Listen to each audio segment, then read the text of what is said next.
Hi hello ನಮಸ್ಕಾರ, welcome back to my mini vlog. ಇದು Sunday mini vlog. ಇವತ್ತು ಬೇರೆ ಫಾದರ್ಸ್ ಡೇ ಅಲ್ವಾ. ನಾನು ಸ್ಟೇಟಸ್ ಹಾಕೋಣ ಅಂತ ಮೊಬೈಲ್ ತೆಗೆದ್ರೆ ನಮ್ಮ ಜನಗಳಿಗೆ ಏನು ಪ್ರೀತಿ ಅಪ್ಪನ ಮೇಲೆ ಅಂದ್ರೆ ಹ್ಯಾಪಿ ಮದರ್ಸ್ ಡೇ ಅಂತ ಹಾಕಿದ್ರು. ಅದಾದ್ಮೇಲೆ ಇವತ್ತು ತೋಟದಲ್ಲಿ ದೇವ್ರು ಮಾಡಬೇಕು ಅಂತ ಹೇಳ್ತಿದ್ರು ಅಮ್ಮ. ಅದಕ್ಕೆ ಬೆಳಗ್ಗೆನೆ ಚಪ್ರ ಹಾಕೋತಾ ಇದ್ವಿ. ಮನೇಲೆಲ್ಲ ಪ್ರಿಪೇರ್ ಮಾಡ್ತಿದ್ರು. ತೋಟದಲ್ಲಿ ಏನೋ ಪೂಜೆ ಮಾಡೋದು ಅಥವಾ ಅಡುಗೆ ಮಾಡೋದು ಸಕ್ಕದಾಗಿರುತ್ತಲ್ವಾ.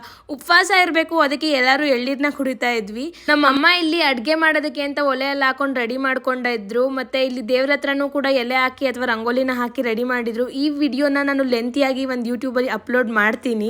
ಹಾಗೆ ನಾನು ಊಟ ಮಾಡ್ಕೊಂಡು ಮನೆ ಹತ್ರ ಬಂದೆ. ನಮ್ಮಮ್ಮ ಹೋಗು ಮನೆ ಹತ್ರ ಅಂತ ಹೇಳ್ತಿದ್ರು. ನಾನು ಒಬ್ಬಳೆ ಬರೋದೇನು ಅಂತ ಲಿಶಾನೂ ಕರ್ಕೊಂಡು ಬಂದಿದ್ದೆ. ಹಾಲನ್ನ ಕರಿಬೇಕಿತ್ತು, ಅದಕ್ಕೆ ಹಾಲನ್ನ ಕರೆದ್ಬಿಟ್ಟು ನಾನು ಮತ್ತೆ ಲಿಶಾ ಮತ್ತೆ ತೋಟದ ಹತ್ರ ಹೋದ್ವಿ. ನಾವು ದೇವ್ರ ಹತ್ರ ಹಚ್ಚಿರೋ ದೀಪ ಸಂಜೆವರೆಗೂ ಉರಿತಾನೆ ಇರಬೇಕು. ಅದಕ್ಕೆ ನಾನು ಮತ್ತೆ ಲಿಶಾ ನೋಡ್ಕೋತಾ ಇದ್ವಿ. ಬದುಕಿನ ಯಶಸ್ಸು ಎಂದಿಗೂ ಬೀಳದೆ ಇರುವುದಲ್ಲ, ಪ್ರತಿ ಬಾರಿ ಬಿದ್ದಾಗಲೂ ಹೇಳುವುದೇ ಬದುಕಿನ ಯಶಸ್ಸು. ಇವತ್ತಿಗಿಷ್ಟೇ. Love you all. ಬಾಯ್. ಜೈ ಶ್ರೀ